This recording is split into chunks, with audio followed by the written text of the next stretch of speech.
کیا اسٹیبلشمنٹ کی سپورٹ کے بغیر حکومت ممکن نہیں؟ عمران خان کے سخت بیانیے میں تبدیلی کی وجہ کیا ہے؟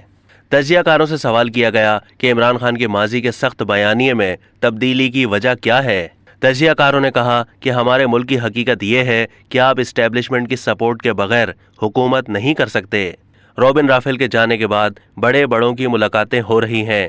عمران خان کے بھی لب و لہجے میں تبدیلی آئی۔ تجزیہ کار اطہر کاظمی نے کہا کہ مجھے تو کوئی ایسی چیز نظر نہیں آتی ہے۔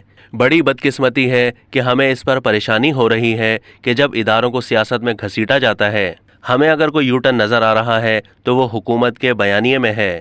مریم بی بی اور ان کی دیگر قیادت کا بیانیہ دیکھ لیں، اب یہ دوبارہ اداروں کی طرف ڈھکے چھپے الفاظوں میں ذکر کرتے ہیں۔ دونوں جماعتوں کو سیاست کرنی چاہیے، اس میں پریشانی والی کیا بات ہے؟ مقابلہ اس وقت بھی پی ڈی ایم اور عمران خان کا ہے، کسی تیسرے فریق کے ساتھ کوئی مقابلہ نہیں ہے۔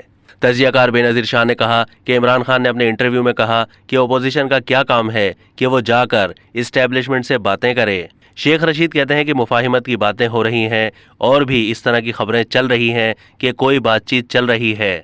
آج کل تو وہ امریکہ کی سازش کے بارے میں بھی بات نہیں کرتے۔ اس بیانیے میں بھی لگتا ہے کہ کچھ تبدیلی آئی ہے۔ اب تک کے لیے اتنا ہی۔ مزید معلومات کے لیے ڈیلی جنگ کے یوٹیوب چینل کو سبسکرائب کیجیے اور فیس بک کے پیج کو بھی لائک کیجیے۔